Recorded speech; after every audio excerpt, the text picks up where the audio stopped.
जननायक क्रांति सूर्य टंटे मामा भील के चरणों में नमन करते हुए यहाँ पर उपस्थित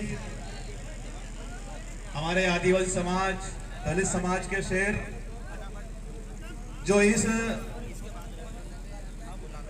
सरकार से लड़ाई लड़ने के लिए यहाँ पर 144 की बेड़ियां तोड़कर कलेक्टर से आंख में आंख डालकर बात करने के लिए एक बार आपके लिए तकने जोड़ रहा हूं। साथियों, लड़ाई बड़ी लंबी है। इस लड़ाई में हमको समझने की जरूरत है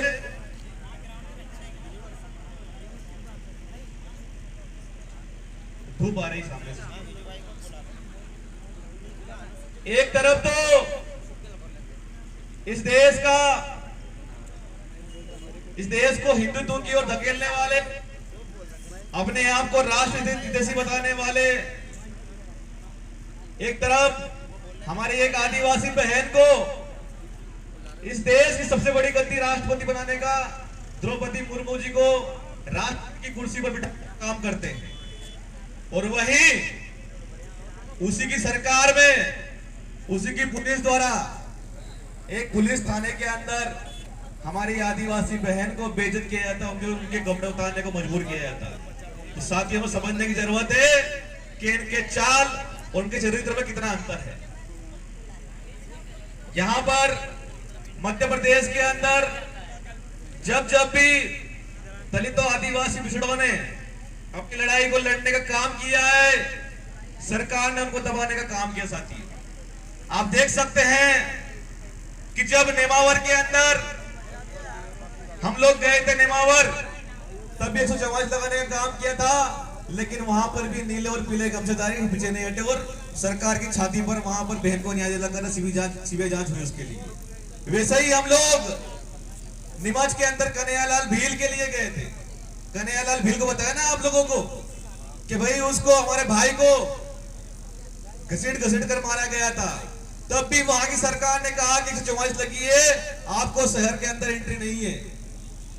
शहर से लगभग 5 किलोमीटर दूर उन्होंने हमारा प्रोग्राम डिसाइड किया, लेकिन ये नीले और पीले गमछेदारी वहां की पुलिस की बैरिकेडिंग तोड़कर शहर के बीचों बीच साथियों वहां पर आए, उन्होंने बुलंद किया कि आप हमें रोकने का काम हम नहीं कर सकते। साथियों, इस मध्य प्रदेश के अंदर शायद आपको पता नहीं, लेकिन आपको जानना चाहिए ये बात कि मध्य प्रदेश की जेलों में सबसे ज्यादा आदिवासी लोगों को ठूसा गया है, और देश की जेलों के अंदर सबसे ज्यादा दलितों को ठूसा गया है। और उनपे आप प्रकरण देखेंगे तो सबसे ज्यादा 34 और 25 आर्म्स एक्ट लगाया गया है। साथी, तो समझने की जरूरत है कि जो सरकार आपके हितैषी होने का ढोंग करती है, कहीं ना कहीं वो सरकार आपको जेल में डालने का सत्य काम कर रही है।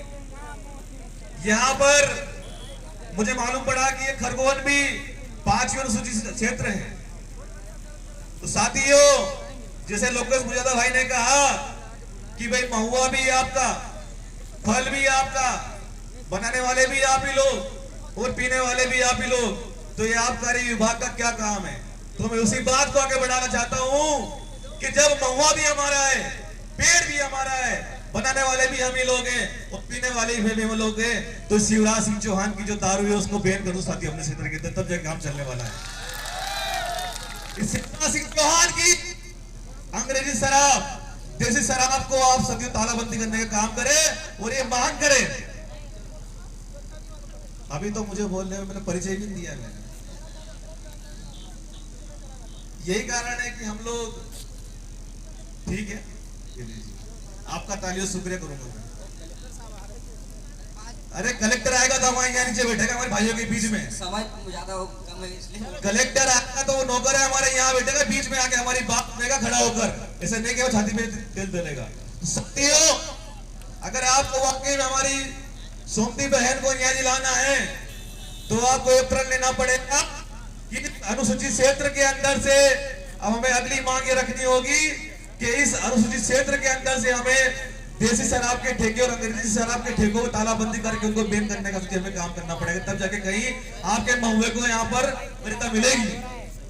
साथियों, इस देश के अंदर आप लोग ठान लीजिए कि कि चाहे शिवराज सिंह चौहान हो, चाहे नरेंद्र मोदी हो, वो आपके महापुरुषों को मानेंगे, आपके लिए 5 लीटर दारू की आह्वान कर देंगे, भाई आदिवासी 5 लीटर दारू बना सकता है, लेकिन साथियों कभी भी आपके लिए शिक्षा के लिए बात नहीं करेंगे।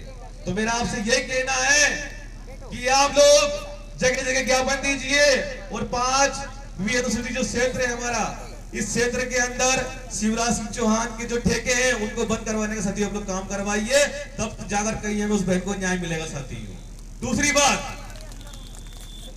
कि यहां पर आप ये लिस्ट निकालेंगे तो पाएंगे, चाहे खरगोन हो, चाहे खंडवा हो, चाहे मनावर, चाहे धार, चाहे कुक्सी हो, चाहे अलीराजपुर हो, जहां जहां पर भी इनके अंग्रेजी ठेके हैं उसमें से 95% साथियों सवर्ण कास्ट के ठेके निकलेंगे। हमारे आदिवासी दलित भाई की एक भी ठेके साथियों मौजूद नहीं है। तो हमें अंग्रेजी शराबों के ठेकों पर बैन लगवाना है और जहां जहां पर भी जरूरत पड़ी ये भीम आर्मी राजा समाज पार्टी के शेर आपके लिए तत्पर, कंधे से कंधा मिलाकर साथियों हम लोग काम करने के तैयार हैं। हम लोग पीछे नहीं हटने वाले हैं। आप शायद इस क्षेत्र के अंदर दलितों की संख्या कम है, लेकिन मैं आपसे कह दूं कि उधर भिंड मुरैना गुना के अंदर जब जब भी हमारे आदिवासी भाइयों पर एट्रोसिटी होती है तो वहां पर आदिवासी बाद में आता है, पहले वहां दलित साथी वहां पर न्याय के लिए खड़े होते हैं। तो हमें ये कॉम्बिनेशन जो बना है हमें से तोड़ना नहीं है। सरकार और सरकार के कुछ घुसपैठिया लोग ये बोलते हैं कि भाई गैर आदिवासी, भाई गैर आदिवासी वो नहीं, भाई गैर आदिवासी तो भाई वो होता है जो आपके आदिवासी अधिकारों को खत्म करने का काम कर रहा है। अरे हम तो भाई हम खुद को आदिवासी मानते हैं कि भाई मुझे गर्व है कि मैं दलित आदिवासी कौम में पैदा हुआ। हमारा तो एक भाई भाइयों का रास्ता है, हम भाई भाई हैं। अगर हम लोग मिल के नहीं लड़े साथियों तो आने वाले समय में संविधान खत्म हो जाएगा। इतिहास उठा कर देख लीजिए कि मध्य प्रदेश की जेलों में आदिवासी है और देश की जेलों में दलित भाई सबसे ज्यादा बंद है। तो हमें मिलकर लड़ना है और इस लड़ाई के अंदर हम लोगों ने आंदोलन दे दिया, लेकिन इसके बाद में जयेश और इनकी पूरी टीम से हमारे भीम आर्मी यहाँ के लोकल जो जिला अध्यक्ष है, पार्टी जिला अध्यक्ष है, वो लोग एक RTI लगाए और ये लगाकर जानकारी लेके भाई उनके घर दबिश डालने के लिए गए थे। तो वहां पर आबकारी विभाग के लोग गए थे कि नहीं गए थे उनके साथ में। साथियों इसके अंदर मैं आपको गारंटी से देता हूं कि बिस्टान के अंदर जिस प्रकार से हमारे आदिवासी भाई की थाने के अंदर पीट कर हत्या हुई थी, उसमें उस TI और SP को सस्पेंड करना पड़ा था। उसी प्रकार इस सोमती हमारी जो बहन है इसके भी न्याय के लिए उस TI को भी और इस SP को भी साथियों जेल में जाना पड़ेगा। आप लोग तैयारी कीजिए। आप लोगों ने मेरी बात को सुना। जय भीम, जय जोहार, जय आदिवासी, जय डंडे।